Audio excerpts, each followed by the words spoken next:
Hello guys, ಇವತ್ತು tomato ಗೊಜ್ಜು ಮಾಡೋಣ. ಇವತ್ತು ನಮ್ಮ ಅಕ್ಕ ಹೇಳ್ಕೊಡ್ಲು ಟೊಮೆಟೊ ಗೊಜ್ಜು ಹೆಂಗೆ ಮಾಡೋದು ಅಂತ. ಸೊ ಬ್ಯಾಚುಲರ್ಸ್ಗೆ ಇದು ಭಾಳ ಈಸಿ ರೆಸಿಪಿ.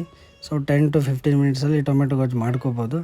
ಸೊ ಬನ್ನಿ ಹೇಳ್ಕೊಡ್ತೀನಿ ಟೊಮೆಟೊ ಗೊಜ್ಜು ಹೆಂಗೆ ಮಾಡೋದು ಅಂತ. ಫಸ್ಟು ಎಣ್ಣೆ ಹಾಕ್ಕೊಳ್ಬೇಕು. ಎಣ್ಣೆ ಹಾಕ್ಕೊಂಡು ಅದಕ್ಕೆ ಸ್ವಲ್ಪ ಜೀರಿಗೆ ಮತ್ತು ಸಾಸಿವೆ ಹಾಕ್ಕೊಳ್ಬೇಕು.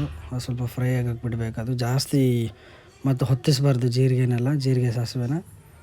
ಆಮೇಲೆ ಸ್ವಲ್ಪ ಕರಿಬೇವು ಹಾಕಬೇಕು. ಕರಿಬೇವು ಹಾಕಿ ಅದು ಸ್ವಲ್ಪ ಫ್ರೈ ಆಗಕ್ಕೆ ಬಿಟ್ಟು ಆಮೇಲೆ ಆನಿಯನ್ ಹಾಕಬೇಕು.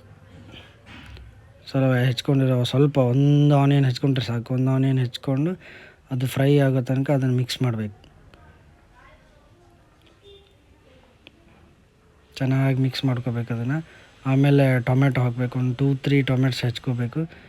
ಅದನ್ನು ಹಾಕಿ ಅದನ್ನು ಕರೆಕ್ಟಾಗಿ ಮಿಕ್ಸ್ ಮಾಡಿ ಫ್ರೈ ಮಾಡಬೇಕು. ಅದನ್ನು ಒಂದು 5 to 10 ಮಿನಿಟ್ಸ್ ಅದನ್ನು ಫ್ರೈ ಮಾಡೋಕ್ಕೆ ಬಿಡಬೇಕು. ಅಂದರೆ ಫುಲ್ ಅದೆಲ್ಲ ಸ್ಮೂತಾಗಿ ಗೊಜ್ಜು ಟೈಪ್ ಆಗುತ್ತೆ ಅದು. ಐ ನೋ ಬ್ಯಾಚುಲರ್ಸ್ ಕಷ್ಟ ಏನಂತೇಳಿ. ಚೆನ್ನಾಗಿ ಮಿಕ್ಸ್ ಮಾಡ್ಕೋಬೇಕು. ಮಿಕ್ಸ್ ಮಾಡಿಕೊಂಡು ಅದನ್ನು ರುಚಿಗೆ ತಕ್ಕಷ್ಟು ಉಪ್ಪು ಹಾಕಬೇಕು. ಅದು ನೋಡ್ಕೊಳ್ಳಿ ನೀವು ಎಷ್ಟು ಹಾಕ್ಬೇಕಂತ ಉಪ್ಪು. ಆಮೇಲೆ ಸ್ವಲ್ಪ ಅರಿಶಿನ ಪುಡಿ ಜಾಸ್ತಿ ಹಾಕ್ಬಾರ್ದು, ಸ್ವಲ್ಪ. ಮತ್ತು ಆಮೇಲೆ ಸ್ವಲ್ಪ ಗಾರ್ಲಿಕ್ ಪೌಡ್ರ್ ಹಾಕಬೇಕು, ಅದು ಸ್ವಲ್ಪ. ಆಮೇಲೆ ಸ್ವಲ್ಪ ಜಿಂಜರ್ ಪೇಸ್ಟ್ ಹಾಕಬೇಕು, ಒಂದು 2-3 ಡ್ರಾಪ್ಸು.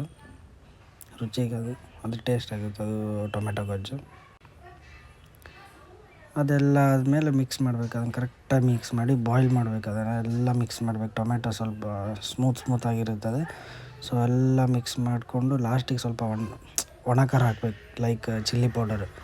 ಮೆಣಸಿನ್ಕಾಯಿ ಎಲ್ಲ ಹಾಕಬಾರ್ದು. ಸೊ ಇದು ಹಾಕಿದರೆ ಒಂದು ಸ್ವಲ್ಪ ರುಚಿ ಬರುತ್ತದೆ. ಸೊ ಲಾಸ್ಟಿಗೆ ಒಂದು 5-10 ನಿಮಿಷ ಬಾಯ್ಲ್ ಮಾಡಿದರೆ ಬಿಸಿ ಬಿಸಿ ಟೊಮೆಟೊ ಗೊಜ್ಜು ರೆಡಿ.